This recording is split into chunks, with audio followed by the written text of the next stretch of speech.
Some of you may have been lucky enough, like us, to have seen Amazing Spider-Man 2 by now, Rise of Electro. Yes. I forgot that point. Yeah. Very silly. Never mind. Yes, but we're here to share our thoughts on the film. Yes, but before we do, we need to say that some of what we're going to be talking about is going to be dependent on people knowing some of the background of Spider-Man, specifically regarding his relationships. Yes. So if you're coming into this clean, then maybe put it on mute or something. Major spoilers. Yep. Click through to the next part of our we don't want to spoil wonderful anything. show. And we're good. All right, Sonya, you go first. Okay, well, look, I love Spider-Man. Yep. I think he's fantastic, but I really didn't like this film. Okay. My major problem was its pacing. This is so slow and uneven. You've got these massive parts where people are just standing around and talking, and there's no Spider-Man, and that's not fun. And then you just get short periods of action and cool stuff, and then it goes back into the chatting, and I actually found myself drifting off and thinking about other things that happen in Spider-Man. I made up my own film in my head. Was it good? It was great. Yeah. That kind of annoyed me a little bit. My other problem is with Electro, you know, the rise of Electro. Sure. You'd think he'd be a really well-developed, well-rounded character, but he's not. I mean, it starts off, he's really kind of a caricature of a human being. He is your typical kind of stereotypical geek. Like he's got the comb over. He's got the comb over, he's got the teeth, he's got the bad posture.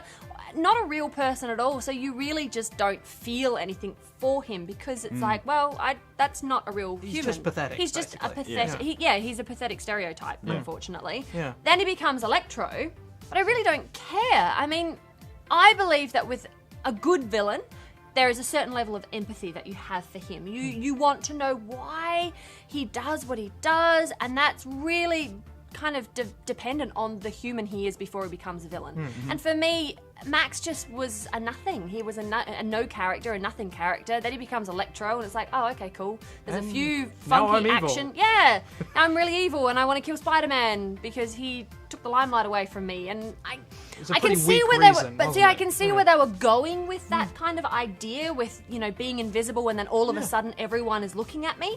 But it wasn't done well enough, unfortunately. I kind of went, oh, yep, cool, I see what you're doing.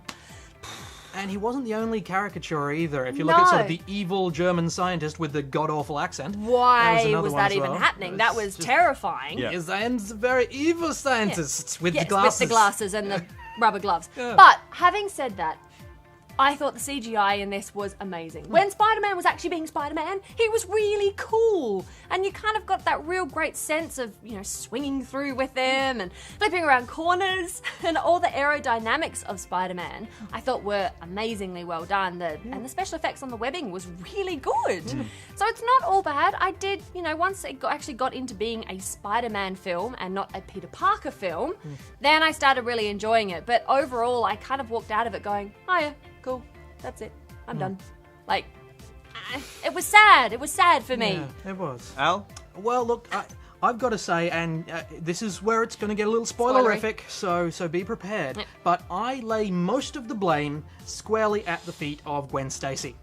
Yep. I don't think they should have honestly had Gwen Stacy in the film. Just jump ahead to MJ.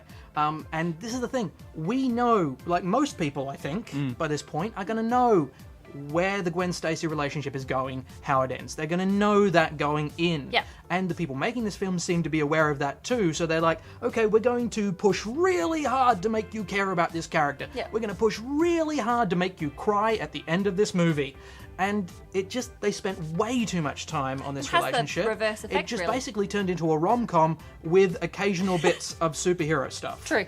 And that was why it was tedious for so much of it, especially since you never felt that there was going to be a break between these two. No. Even when they were like, no, I'm breaking up with you, but I'm going to just stand over here and keep an eye on you the whole time. Yeah. They never felt like they were broke up, so there was no real tension, there was no real pathos. You knew where it was going, so you weren't invested. That was a big part of the problem for me. It really was. Yeah. I mean, that said, there was, as with you said, the action is really cool. When there is some action, it's really cool. Yeah. There was that fantastic bit in Times Square when he went into the freeze frame to kind of show his spider sense, and he does all that cool stuff. And that sort of 30 seconds to a minute that made up that if there'd been 500% more of that throughout the film, would have been fantastic. Just drop most of the Gwen Stacy stuff and all the stuff about his parents, which went nowhere and was just boring and pointless, except for a cool action scene at the start. Yeah. But that didn't need to be in there as well. Cut straight to the action. Keep with this. It felt like a filler. Yeah. That was the problem. This felt like a filler movie. That they sort of, we need to get... They're looking ahead. We've got Gwen here. He needs to know about his parents. So we've got to get that obstacle. out of the way so we can move on to the rest of the story. We can actually tell the cool stories. And I feel like you look at the things that jump in at the end, you know, new characters who come in near the end. So going, cool. we just want to get to the rest of this story. We want to get to the Sinister Six. We want to get to Venom, and we want to get to Amazing Spider-Man 3 and 4. Yep. And that's what it felt like. Is like, let's get all just of get this all this out of the way. messy plot stuff so we can get on to the rest of the story. And that just, it felt like a disappointment. It felt like the relationship between Peter and Harry was much more of the interesting story. That was and really it interesting, was sort of on the back burner. But look, there are some really lovely moments, cinematic moments in the film, but I just didn't.